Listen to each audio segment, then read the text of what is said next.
Hello everyone, कैसे हैं आप सब? होपफुली अच्छे होंगे। Welcome back to another class of Y Quest Academy. आज हम कवर करने वाले हैं politics in India since independence का chapter number 7, regional aspiration. In this chapter of this book, we studied the process of nation building in the first decade after the independence. देखो, जब हमने ये बुक स्टार्ट की थी तो हमने first chapter पढ़ा था नेशन बिल्डिंग वाले में, कैसे जो है बहुत सारी स्टेट्स ने ऑटोनॉमी को डिमांड किया था आफ्टर इंडिपेंडेंस, और उसको कैसे सरदार वल्लभ भाई पटेल ने उन सब चीज़ों से डील करा। ये सब चीज़ें हम नेशन बिल्डिंग में पढ़ चुके हैं। बट नेशन बिल्डिंग एक ऐसी चीज़ है जिसको एक साथ या हमेशा के लिए हम लोग नहीं कंपाइल कर सकते हैं, ठीक है? टाइम टू टाइम जो है नए-नए चैलेंजेस आते हैं, और कुछ जो पुरानी प्रॉब्लम हम रिसॉल्व नहीं कर पा रहे थे, तो ये सब चीज़ें दोबारा से उठने शुरू हो गई। जैसे ही डेमोक्रेटिक एक्सपेरिमेंट होने शुरू हुए, लोग जो डिफरेंट डिफरेंट रीजन के थे, उन्होंने अपने जो है ना अपना एक्सप्रेस करना शुरू कर दिया कि अब वो जो है ना अपनी रीजनल ऑटोनॉमी डिमांड करनी शुरू कर दी।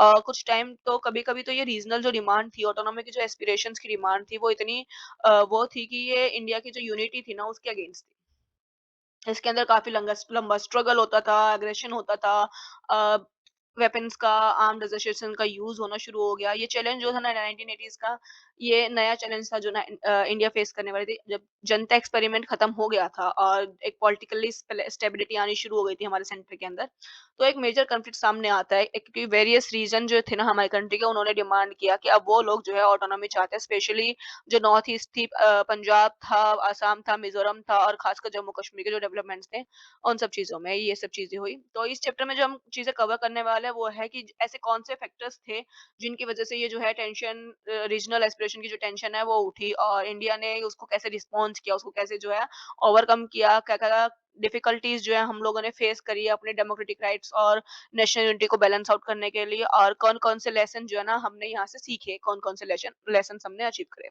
तो लेट्स बिगिन द चैप्टर। देखो, region and the nation 1980s का वो जो टाइम था रीजनल, जहाँ जब रीजनल एस्पिरेशन ऑटोनॉमी के लिए बहुत ज्यादा राइज पर थे, जो इंडिया के यूनिटी के अगेंस्ट थे, इंडिया के यूनियन फ्रेमवर्क के अगेंस्ट थे, out often outside the framework of Indian union. तो ये मूवमेंट जो ना फ्रीक्वेंटली काफी लंबे होते थे, आर्म्ड असेशंस बाय द पीपल्स, ये काफी लॉन्ग अग्रेसिव स्ट्रगल होता था, तो इसको गवर्नमेंट जो सप्रेस कर देती थी। उससे जो होता क्या होता था कि या तो पॉलिटिकल या इलेक्टोरल प्रोसेस को कोलैप्स होने का डर हो जाता था। तो यहाँ पर it is also not surprising that most of these struggles were long drawn and concluded in negotiation, settlement, or accords between the central governments or group leading the movements for autonomy। और ये भी कोई surprising बात नहीं हुई कि ये जो लंबे समय से चले आ रहे स्ट्रगल मूवमेंट जो थे लोगों के, उसको कंक्लूड करने की कोशिश करी गई सेंट्रल जो ग्रुप्स जो ये स्ट्रगल कर रहा था उनके बीच में नेगोशिएट किया जाता है। ठीक है, एंड जो these accords were reached after a process of dialogues that aim to settle contentious issues within the constitutional framework. और जो ये अकॉर्ड्स थे, इनको जो है कोशिश की जाती है कि डायलॉग्स के थ्रू, बातचीत के थ्रू जो है ना इनको सेटल करा जाए कॉन्स्टिट्यूशनल फ्रेमवर्क के अंदर ही अंदर। Yet the journey to the accord was also tumultuous and often violent। और ये जो जर्नी थी ना अकॉर्ड्स की, ये हमेशा थोड़ी वायलेंट, हिंसक होती थी और थोड़ी प्रॉब्लमेटिक हो जाती थी। तो इसमें इंडिया की अप्रोच क्या थी देखो। इन studying In studying the Indian Constitution and the process of nation building, we have repeatedly come across one basic principle of the Indian approach to diversity। देखो, जब हमने इंडियन कॉन्स्टिट्यूशन के बारे में पढ़ा, जब हमने पढ़ा कि कैसे नेशन बिल्डिंग हुआ, तो हमने एक चीज को देखा कि इंडिया का एक बेसिक प्रिंसिपल है कि वो डाइवर्सिटी को अप्रोच कर रहा है। वो अपने देश, इंडिया जो है ना अपने सब कॉन्टिनेंट में अंदर डाइवर्सिटी को अप्रोच करता है। The Indian nation shall not deny the rights of different religion and linguistic groups to retain their own culture.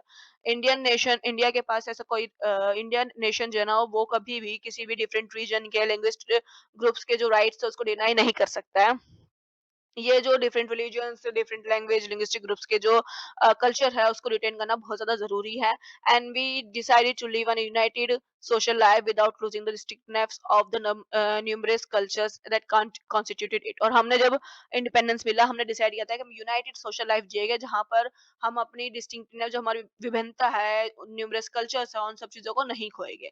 Indian nationalism sought to balance the principle of unity and diversity। जो Indian nationalism है, उन्होंने कसम खा रखी है कि उन्हें जो है अपना बैलेंस है, यूनिटी और डाइवर्सिटी को जो प्रिंसिपल है उसको बैलेंस आउट करके चलना है। And the nation would not mean the negotiation of the reason, and the nation would not mean the negation of the reason, और कोई नेशन नहीं चाहा किसी भी रीजन को हटाया जाए, in the sense of Indian approach was very different, और इसी वजह से जो ना इंडिया की जो अप्रोच थी वो यूरोपियन स्टेट से काफी डिफरेंट थी, कि जहाँ पर यूरोप में जो कल्चर डाइवर्सिटी है उसको एज अ थ्रेट देखा जाता है, इंडिया ने जो है इन कल्चर डाइवर्सिटी को अपनाया। India adopted a democratic approach, India ने एक डेमोक्रेटिक अप्रोच ली है to the question of diversity. India ने डाइवर्सिटी को क्वेश्चन को देखते हुए डाइवर्सिटी अप्रोच जो है वो अपनाई थी। Democracy allows the political expression of regional aspiration and does not look upon them as an anti national. जो हमारी लोकतंत्रता है, डेमोक्रेसी है, वो political expression of regional aspiration allow करते हैं, जहां पर हम इन्हें एज ए एंटी नेशनल नहीं देख सकते। ठीक है।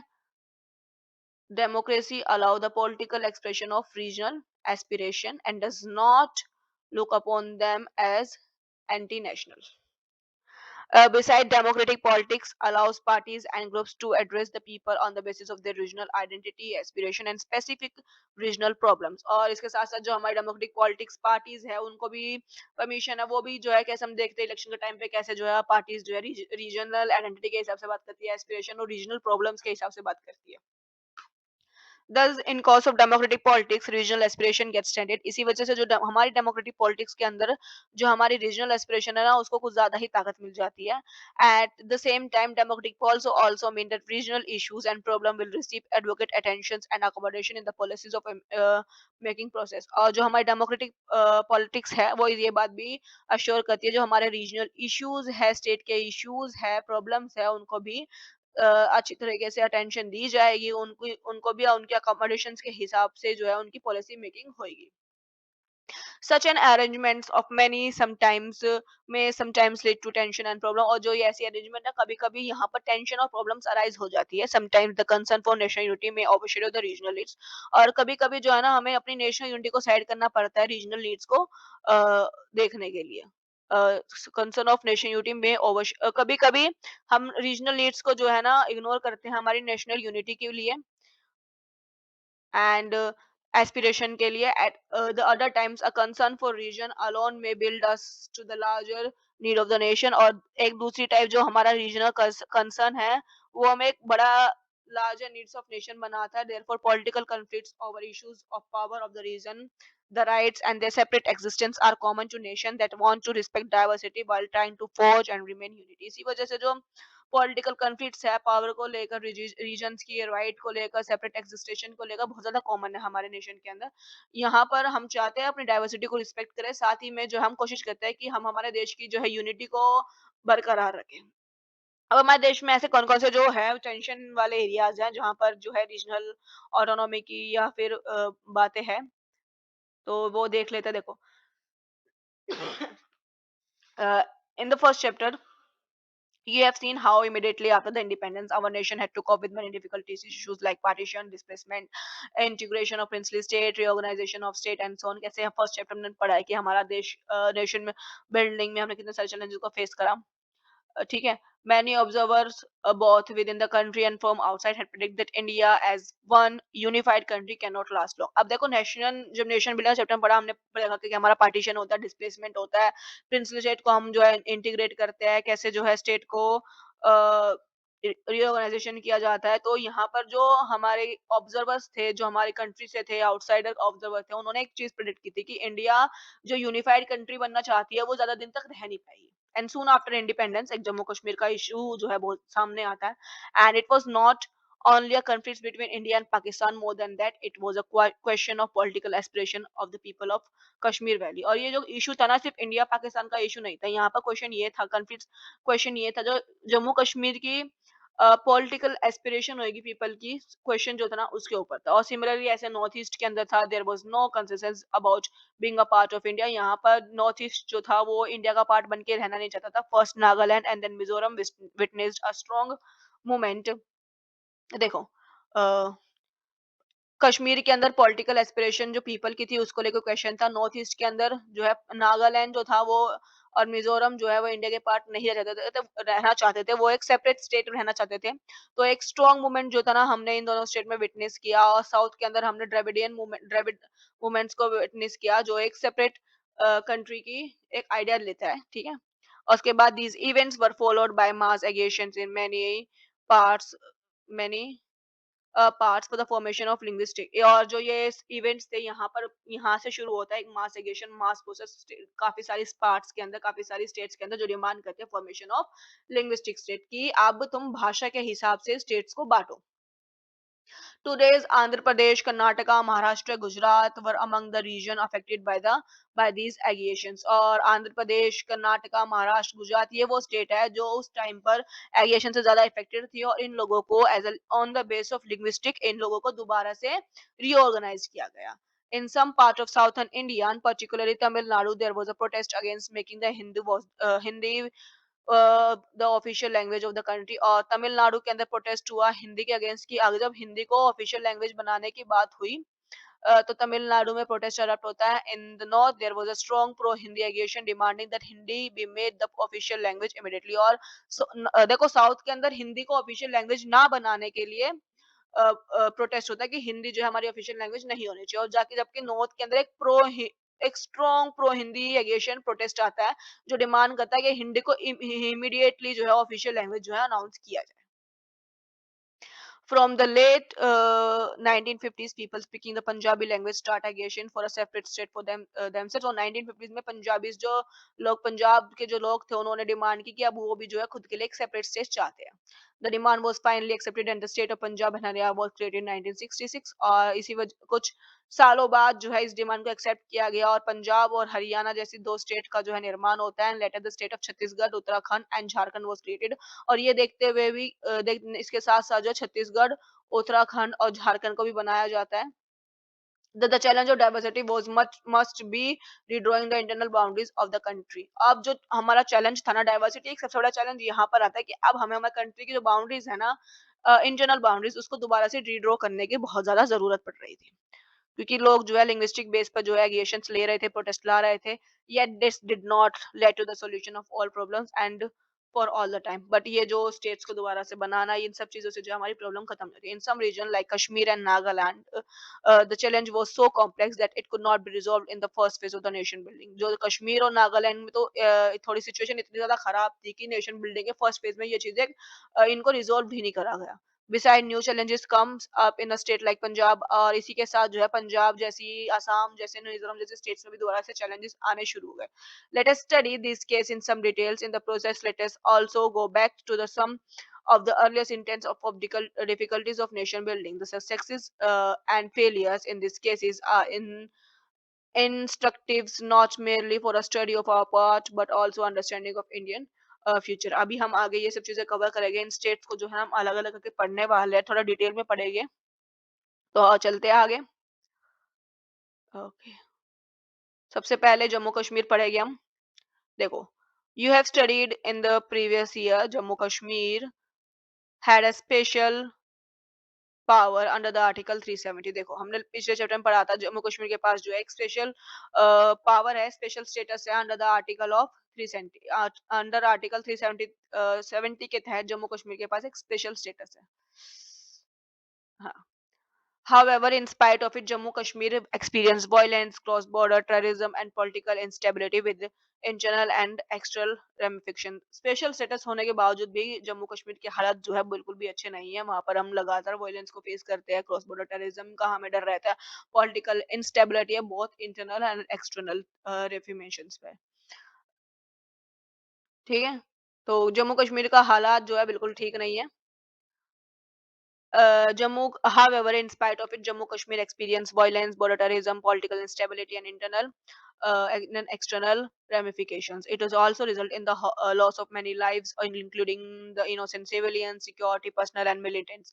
और इसी वजह से ना जम्मू कश्मीर के अंदर हम हर साल देखते हैं न्यूज़ों के अंदर कि कितनी सारी लोगों को जो है अपनी जान से हाथ धोना पड़ता है, खासकर जो इनोसेंट सिविलियंस होते हैं, सिक्योरिटी पर्सनल होते हैं और मिलिटेंट्स होते हैं। Besides, there was also large scales of displacement of Jammu Kashmir from the Kashmir valley. और इसी के साथ जो है एक बड़ी मात्रा में जो है कश्मीरी पंडित को जो है डिस्प्लेस किया जाता है, उन्हें उनके घर से निकाला जाता है कश्मीर वैली के अंदर से। Jammu and Kashmir compromise three social regions. अब थोड़ा जम्मू कश्मीर के बारे में देख लेते हैं कि इसकी ज्योग्राफी और हिस्टोरिकल चीजों के बारे में थोड़ा नीचे आके देखो। जम्मू कश्मीर जो है ना एक three social and political region है। जम्मू कश्मीर और लद्दाख, ठीक है। The Jammu region is a mix of foot hills and plain. Jammu के अंदर जो है पहाड़ और प्लेन है। It is predominated inhibited by the Hindus. Jammu के अंदर जो है ज्यादातर हिंदूज रहते हैं। Muslim and Sikhs and people of other dominate also रिडाइज इन दिस रीजन। उसके साथ साथ जो है यहाँ पर दूसरे रीजन के भी रिलीजन के लोग भी रहते हैं। द कश्मीर रीजन मेनली और compromise of the Kashmir valley. और कश्मीर का जो रीजन है वहाँ पर कश्मीर ज्यादातर कश्मीर वैली का वो एरिया है। और यहाँ पर जो है मुस्लिम कश्मीरी मुस्लिम ज्यादा मात्रा में पाए जाते हैं। इसके साथ साथ जो है हिंदू सिख्स बुद्धिस्ट और अदर कास्ट अदर रिलीजन के लोग भी है। The Ladakh region is mainly mountains. It is very little population which is almost equally divided between the Buddhist and Muslim. जो लद्दाख है ना वो एक ज्यादातर माउंटेन वाला एरिया है जिसकी पॉपुलेशन बहुत ज्यादा कम है। और जो इतनी भी पॉपुलेशन है वो बुद्धिस्ट और मुस्लिम के बीच में डिवाइड है, इक्वली डिवाइड है। अब जम्मू कश्मीर की प्रॉब्लम क्या है, इसकी प्रॉब्लम की रूट जड़ क्या है, हमें ये देखना पड़ेगा। देखो before 1947 Jammu Kashmir was a princely state. 1947 के बाद पहले जो जम्मू कश्मीर था वो हमारी प्रिंसली स्टेट थी। और इसके जो रूलर थे राजा थे वो महाराज हरि सिंह थे, जो नहीं चाहते थे कि जो कश्मीर है वो या तो पाकिस्तान के साथ मिले ना वो इंडिया के साथ मिले। वो चाहते थे कि जो कश्मीर है इसको जो है इंडिपेंडेंट स्टेटस ऑफ स्टेट मिले, ठीक है। The Pakistan leader thought that the Kashmir region belong to the Pakistan. और फिर पाकिस्तान वालों ने सोचा कि कश्मीर तो जी पाकिस्तान से बिलोंग करता है। Since the majority of population of the state was Muslim, क्योंकि वहां की जो मेजोरिटी थी पॉपुलेशन की वो मुस्लिम थी। But this is not how the people of the state themselves saw it। But Kashmir के लोग जो खुद को ऐसा नहीं देखते थे। They thought of themselves as a Kashmiri above all। वो हिंदू मुस्लिम होने से पहले खुद को सिर्फ एक कश्मीरी के रूप में देखते थे। The issue of regional aspiration is known as Kashmiriyat. और जो ये इशू था रीजनल एस्पिरेशन का, इसको जो है इसको हम जानते हैं कश्मीरियत के नाम से। The popular movement in the state led by Sheikh Abdullah of the central national conference. और जो ये पॉपुलर मूवमेंट था स्टेट का, इसको जो है लेड किया था, इसको इसका जो लीडर था वो शेख अब्दुल्ला थे नेशनल कॉन्फ्रेंस से। wanted to get rid of the Maharaj but against the joining of Pakistan।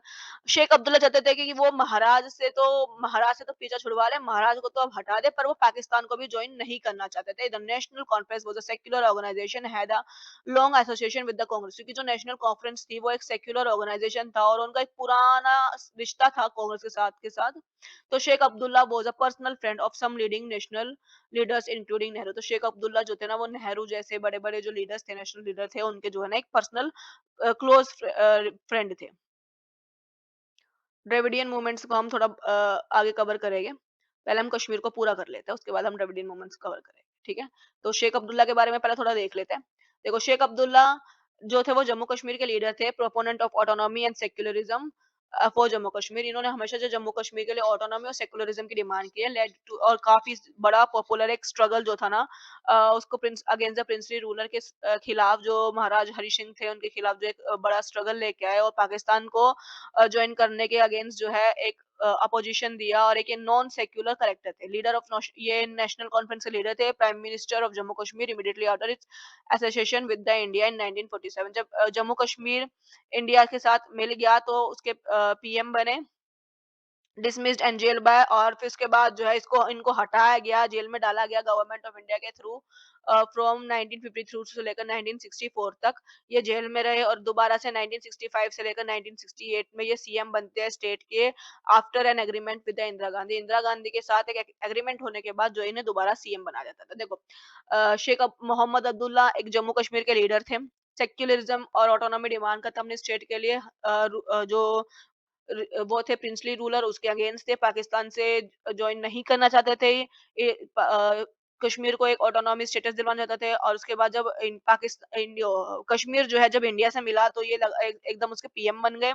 और उसको इसके बाद जो है इसको देखते हुए गवर्नमेंट इंडिया ने पीएम की खुशी से हटाया, जेल में डाला। 1953 से लेकर 1964 तक ये जेल में रहे। दोबारा 1965 में ये बाहर आता है और 1965 से लेकर 1968 तक इनको सीएम बनाया जाता है कश्मीर का अंडर द क्योंकि उसके बाद जो है 1974 में एक एग्रीमेंट होता है इंदिरा गांधी के साथ इनका, ठीक है। Okay. In October 1947, Pakistan set a tribal infiltration from its side to capture 40 Kashmir. देखो अक्टूबर 1947 में क्या होता है, पाकिस्तान जो एक ट्राइबल इन्फिल्ट्रेशन भेजता है, ट्राइबल एसेशन भेजता है कश्मीर को अपनी तरफ कैप्चर करने के लिए। The force the Maharashtra this force Maharashtra to ask for the military help. और इसको देखते हुए जो महाराज थे हरि सिंह थे, उनको जो है इंडिया से मिलिट्री हेल्प की जो है डिमांड करनी पड़ती है। India extended the military support and draw back to the inflation from Kashmir valley, और फिर इंडिया जो है उनको हेल्प करता है मिलिट्री तरीके से, और जो है जो ट्राइबल इन्फिल्ट्रेशन इन्फिल्ट्रेशन आए थे उनको कश्मीर वैली से भगा देते, but only after a Maharaj has sign a instrument of accession with the government of India. बट ये जब ही करते हैं जब महाराज जो है वो इंडिया का जो है कश्मीर को जो है इंडिया के अंदर मिलाने के लिए राजी हो जाते हैं। However as a Pakistan continue to control a sizeable part of the state, but Pakistan जो है वो एक सीजेबल पार्ट को कंट्रोल कर लेता है, इस स्टेट के एक बड़े हिस्से पे कब्जा कर लेता है। The issue was taken to the United Nation of organisation, उसके बाद जो इस इशू को जो है यूएनओ तक ले जाया जाता है, which in its the resolutions dated 21 April 1948 recommended a three step process to resolve the issues. उसके बाद जो है यूएनओ एक रिजोल्यूशन पास करता है 21 अप्रैल 1948 में, जिसमें एक वो तीन तीन स्टेप रिकमेंड करता है कि इस इशू को रिजोल्व करने के। पहला, Pakistan had to withdraw its entire nationalities who entered in Kashmir. पहले तो पाकिस्तान को जो है अपनी जितनी भी नेशनलिटीज है उसको वहां से निकालना पड़ेगा, उनको पाकिस्तान को जो है जो इन्होंने कश्मीर का एरिया ऑक्यूपाइड किया है वहां से पीछे हटना पड़ेगा। Secondly, India need to progressively reduce its force as to mention law and order, और इंडिया को जो है ना अपनी फोर्स को वहां से जो है कम करना पड़ेगा लॉ और ऑर्डर को मेंटेन करने के लिए। और तीसरा, a plebiscite was to conduct in a free and impartial manner how no progress, और एक बातचीत होएगी एक फ्री और इम्प्रेशियल इम्पार्शियल मैनर में जिसमें जिसका कोई प्रोग्रेस नहीं हुआ, कुड बी अचीव्ड। इस रिजोल्यूशन के बाद भी कोई प्रोग्रेस नहीं हुआ। In the meanwhile Sheikh Abdullah took over the prime minister, इसके बाद जो हुआ कि शेख अब्दुल्ला जो है वो प्राइम मिनिस्टर बनते जम्मू कश्मीर के 1948 में, while India agreed to grant it provisional autonomy under the Article 370। Sheikh Abdullah को जो है प्राइम मिनिस्टर बनते हैं वो 1948 पे जम्मू कश्मीर को, और उसी टाइम पर जो है इंडिया मान जाती है, इंडियन गवर्नमेंट मान जाता है कि कश्मीर को अब जो है वो ऑटोनॉमी प्रोवाइड कर देती है, स्पेशल स्टेटस प्रोवाइड कर देती है under article 370। The head of the government in the state was then called prime minister. उस टाइम पर जो चीफ मिनिस्टर होते थे, स्टेट्स के सीएम होते थे, उसको प्राइम मिनिस्टर कहते थे। ठीक है। अब इसके एक्सटर्नल और इंटरनल डिस्प्यूट्स क्या रहे, देखो। Since then the politics of Jammu and Kashmir remain controversial and conflict region both for external and internal region. देखो, शुरुआत से ही हमने देखा है कि जो कश्मीर है वो काफी कंट्रोवर्सीज में रहा है अपने दोनों कॉन्फ्लिक्ट्स की वजह से, एक्सटर्नल और इंटरनल रीजन की वजह से। देखो, एक्सटर्नली हमारी सबसे बड़ी जो प्रॉब्लम है वो पाकिस्तान है। Pakistan has always claim that Kashmir valley should be a part of Pakistan. Pakistan ने हमेशा से क्लेम किया है जो कश्मीर वैली है उसका जो वो है पाकिस्तान का हिस्सा है। As we noted about the Pakistan sponsored a tribal invasion, और हमने ऊपर पढ़ा कि कैसे जो है पाकिस्तान एक ट्राइबल इन्वेजन 1947 में जो कश्मीर में भेजता है, जिसके कॉन्सिक्वेंसेज की जिसका जो कॉन्सिक्वेंसेज होता है कि एक पार्ट जो पाकिस्तान का वो इंडिया कश्मीर का जो है उसको पाकिस्तान कंट्रोल में कर लेता है। However it is India territory which is under illegal occupation of Pakistan called Pakistan, क्योंकि बट वो जो पाकिस्तान जिस टेरिटरी को ऑक्यूपाइड करा बैठा है ना वो इलीगल ऑक्यूपेशन है, और वो जो एक इंडिया की टेरिटरी है जिसको बोला जाता है Pakistan occupied Kashmir, Pakistan occupied Jammu Kashmir POJK। Ever since 1947, Kashmir has remained a major issues of conflicts between India and Pakistan। इसी वजह से जो है ना जम्मू कश्मीर एक बहुत बड़ा मुद्दा है इंडिया और पाकिस्तान के बीच के अंदर। And internally there is a dispute between the status of Kashmir within the Indian Union। Internally जो सबसे बड़ा disputes हम देखने को मिलता है वो कश्मीर का जो स्टेटस है इंडियन यूनियन के अंदर, कश्मीर का जो स्टेटस है उसको लेकर। हमने पढ़ा कैसे जो है अंडर आर्टिकल 370 और 371 के तहत जो है लास्ट ईयर जो है इसको कॉन्स्टिट्यूशन में जो पाकिस्तान कह रही जो कश्मीर का जो स्पेशल स्टेटस का उसको प्रीवोक्ड किया गया, उसको हटा दिया गया। uh, two opposite reactions I there was sections of people outside of Jammu Kashmir that believed that the special status of state conferred by Article 370 did not allow full integration of the state with India। पहला तो ये था कि अगर जो जम्मू कश्मीर से बाहर से जो सेक्शन का था उनका जो रिएक्शन आया, उनका मानना ये था कि जो स्पेशल स्टेटस था जम्मू कश्मीर का आर्टिकल 370 के तहत वो उसको जो है अलाउ नहीं कर रहा था गवर्नमेंट को कि वो कश्मीर को जो है फुली इंटीग्रेट कर सके इंडिया के साथ। और द सेक्शन जो कश्मीर से सेक्शन था वो article 370 be revoked and Jammu Kashmir be treated like any other state of India. And एक सेक्शन जो था वो ये मानता था कि आर्टिकल 360 को रिवोक्ड किया जाए और जो जम्मू कश्मीर है उसको हर जो नॉर्मल स्टेट है इंडिया की उसको उसी की तरह ही ट्रीट किया जाए, उसको कोई स्पेशल स्टेटस देने की जरूरत नहीं है। एक अनदर सेक्शन जो था कश्मीर, जो मोस्टली कश्मीर के लोग थे, उनका मानना ये था कि जो autonomy believe that autonomy conferred bye article 370 was not enough. उनका मानना ये था जो उन्हें ऑटोनॉमी मिली थी आर्टिकल 370 के तहत वो काफी नहीं है। They had at least three major grievance, उनको इनसे तीन थोड़ी दिक्कत थी।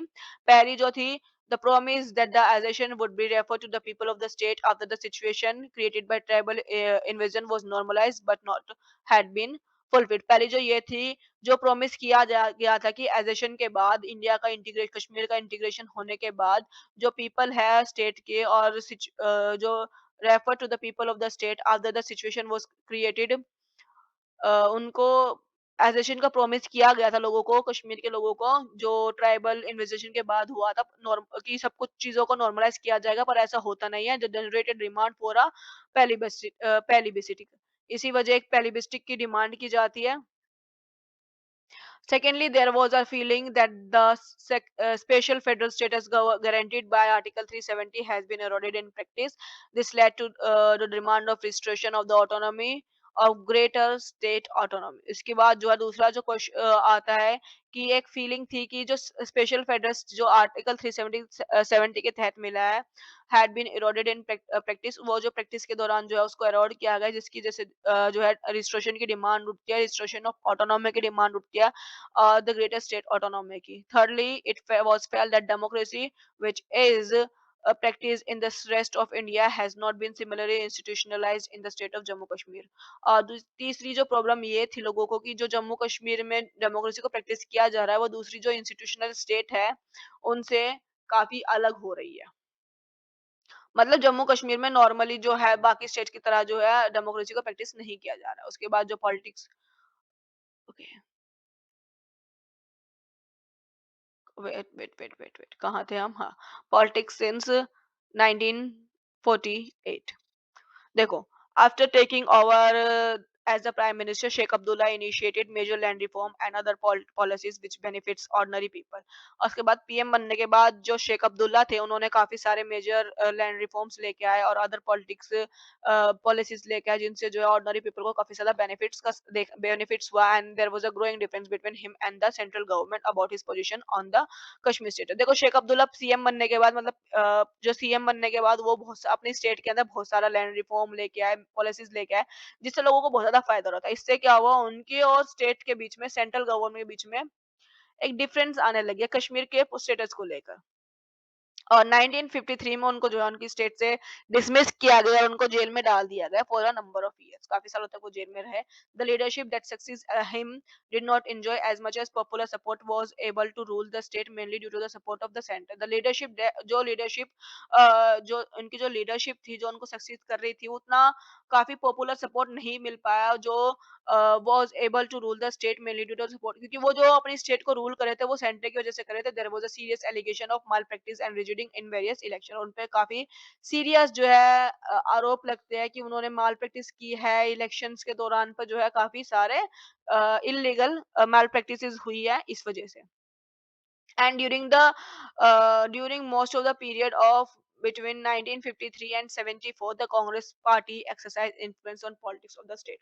1953 से लेकर 1974 तक कांग्रेस पार्टी का जो है ना कश्मीर के ऊपर काफी ज्यादा इन्फ्लुएंस होता है।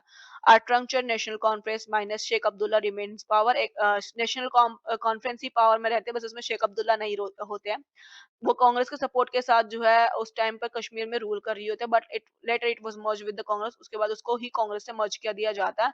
दस the Congress gain direct control over the government in the state and brought about the changes. और इसी तरह से जो गवर्नमेंट ने जो है कांग्रेस ने कांग्रेस के साथ मर्ज करके नेशनल कॉन्फ्रेंस को, गवर्नमेंट का जो है अब सीधा रूल हो गया कश्मीर के ऊपर और बहुत सारे जो है चेंजेस लाए गए।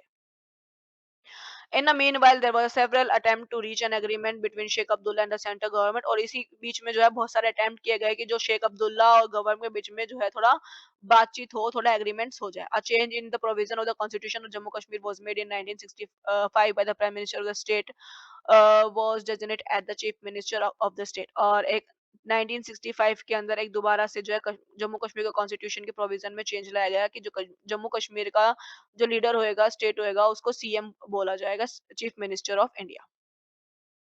Sorry chief minister of state बोला जाएगा। And accordingly Ghulam Mohammad Sakib of the national Congress become the first chief minister of India. और देखा जाए तो गुलाम मोहम्मद साकिब जो है ना वो पहले national Congress Indian national Congress के होते हैं जो कश्मीर के पहले चीफ मिनिस्टर बनते हैं। या उनकी जो है नीचे आप न्यूज भी देख सकते हैं। कैसे ये देखो कैसे जो है शेख अब्दुल्ला को अरेस्ट किया गया, charges of corruption and mall administration इनके ऊपर लगाए गए, ये सब चीजें। ओके, तो थोड़ा नीचे जाके फिर पढ़ते हैं। नहीं, 1974 इंदिरा गांधी, आखिरकार 1974 में इंदिरा गांधी जो है आती है और उनका एक शेख अब्दुल्ला के साथ एक एग्रीमेंट होता है, जिसके बाद वो उनको चीफ मिनिस्टर बना दिया जाता है स्टेट का। However, he revived the National Conference, which was elected with a majority in the assembly election held in 1977। वो जो है नेशनल कॉन्फ्रेंस को दोबारा से रिवाइव करते, दोबारा से जिंदा करते और अपना कश्मीर का इलेक्शन जो है मेजोरिटी से जीतते हैं। 1977 में जो इलेक्शन होता है उसको मेजोरिटी से जीतते हैं। और पर शेख अब्दुल्ला जो है वो 1982 में मर जाते हैं, उनकी डेथ हो जाती है। And the leadership of the national conference went on his son. और जो नेशनल कांग्रेस कॉन्फ्रेंस की जो लीडरशिप थी वो उनके बेटों को दी जाती है, उनके बेटों के हाथ में चले जाते हैं, जो कि फारूक अब्दुल्ला होते हैं, who become the chief minister. और फारूक अब्दुल्ला उसके बाद सीएम बनते हैं। बट सून वाज डिसमिस, पर उनको गवर्नमेंट दोबारा से हटा देती है, faction of the national Congress. और उसके बाद जो दोबारा से जो है नेशनल कॉन्फ्रेंस जो है पावर में आती है। The dismissal of Farooq Abdullah government due to intervention of the state granted a feeling of resentment in the Kashmir। जो फारूक अब्दुल्ला का हटाया जाता है ना वो इस वजह से हटाया जाता है कि गवर्नमेंट को एक फीलिंग आती है कि जो है कश्मीर के अंदर थोड़ा रिसेंटमेंट की जो है फीलिंग आ रखी है। ठीक है। The confidence that Kashmir has developed in the democratic processes after the accords between the Indira Gandhi and Abdullah received a seat back। और जो कॉन्फिडेंस था कश्मीर को लेकर कि जो डेवलप्ड हो रहा है डेमोक्रेटिक प्रोसेस में, खासकर जब इंदिरा गांधी और शेख अब्दुल्ला के बीच में जो एग्रीमेंट हुआ था उसके बाद उसको बहुत ज्यादा सीट बैक मिलता था। Feeling that the centre was intervening in politics of the state was further strengthened. ये जो फीलिंग थी लोगों के अंदर कि जो सेंटर है वो स्टेट की पॉलिटिक्स में बहुत ज्यादा इंटरफेयर कर रही है, ये फीलिंग जो है ना बहुत ज्यादा मजबूत हो जाती है जब नेशनल कॉन्फ्रेंस जो 1986 के अंदर agreed to have an electoral alliance with the Congress the ruling party in the centre. जब जो नेशनल कॉन्फ्रेंस जो है वो कांग्रेस के साथ जो है मिलकर दोबारा से इलेक्ट्रो अलायंस बनाने के लिए तैयार हो जाती है। इंसर्जेंसी एंड आफ्टर, देखो, it was in this environment that that the 1987 assembly election took place। ये जब होता है जब 1987 के इलेक्शन होते हैं, the official result showed the massive victory of national conference congress alliance and Farooq Abdullah returned as chief minister। देखो 1987 का रिजल्ट आता है जो नेशनल कॉन्फ्रेंस को एक बहुत बड़ी विक्ट्री मिलती है, कांग्रेस के अलायंस होते हैं, फारूक अब्दुल्ला को दोबारा से जो है सीएम बना दिया जाता है। But it was widely believed that the result did not reflect popular choice, but the entire election process was a reached। but ये माना उस टाइम पर ये माना जा रहा था जो रिजल्ट आया ना ये पॉपुलर चॉइस की लोगों की चॉइस की वजह से नहीं है। ये जो इलेक्ट पूरा पूरा जो इलेक्शन प्रोसेस था ना वो उसमें थोड़ी दिक्कत थी, वो रिजिड था। A popular resentment that had already been brewing in the state against the inefficient administration since early 1980s. That this was now argumented by the commonly prevailing feeling that democratic process were being undermined by the state at the behest of the center। ये जो feeling थी एक resentment की कि state के अंदर जो फल रही थी कि स्टेट के अंदर काफी इनएफिशिएंट एडमिनिस्ट्रेशन हो रहा है 1980s की अर्लीज के, जो ये आर्ग्यूमेंट है ना कॉमन हो गया था, बहुत ज्यादा कॉमनली प्रिवेल हो रहा था कि जो एक डेमोक्रेटिक प्रोसेस की जो फीलिंग थी वो अंडरमाइंड है स्टेट के अंदर। और इसको जो है ना सेंटर जो है ना बहुत ज्यादा इंटरफेयर कर रही है, सेंटर जो है उसको भी हेस्ट करने की कोशिश कर रही है। this generate a political crisis in Kashmir which becomes served with the rise of insurgency। इससे जो कश्मीर के अंदर पॉलिटिकल राइज होते हैं, राइट्स होते हैं, क्राइसिस फेस करते हैं, जिससे जो है कश्मीर के अंदर इंसर्जेंसी जो है बढ़ जाती है।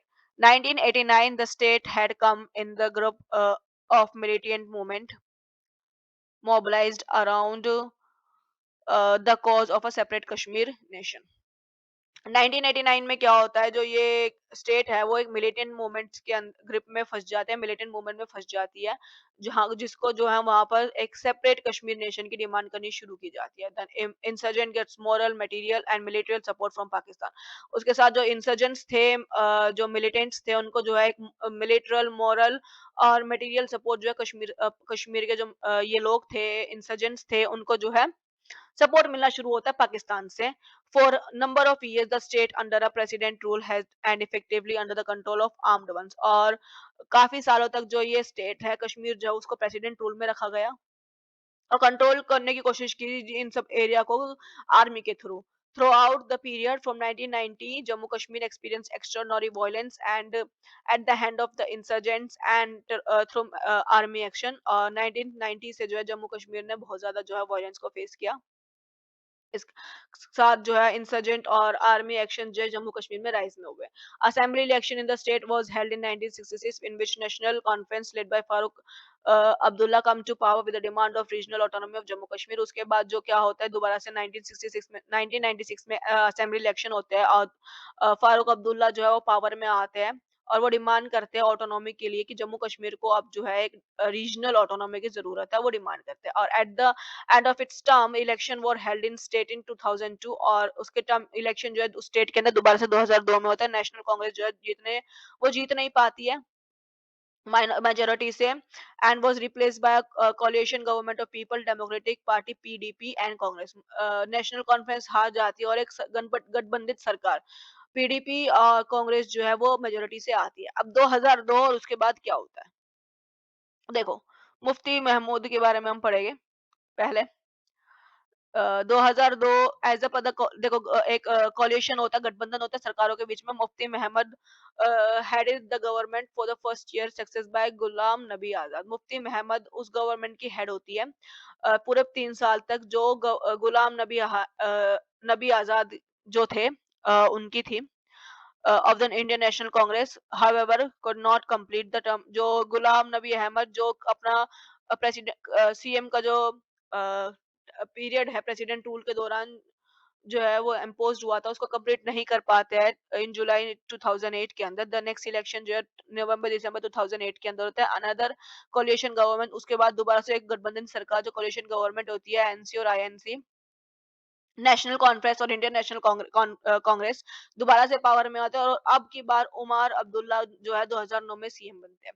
However the state continue to witness disturbance led by the Hurriyat conference. और बट जो है स्टेट के अंदर बार बार जो है डिस्टरबेंस का फेस सिचुएशन आ रहा था, जिसको जो है हुर्रियत कॉन्फ्रेंस की वजह से हो रहा था। In 2014 the state went to into दोबारा से इलेक्शन होता है कश्मीर के अंदर, which is recorded the highest voters turnout in 25 year. एक पहली बार माना जाता है कि जो है 25 सालों में पहली बार सबसे हाईएस्ट नंबर वोटिंग्स जो है रिकॉर्ड होती है। कॉन्सिक्वेंटली कोलिशन गवर्नमेंट आती है जो मुफ्ती महमूद सैयद लेड कर रही होती है पीडीपी की तरफ से, वो पावर में आते हैं। उस पर उसके जो पार्टनर होते हैं ना वो बीजेपी से होते हैं।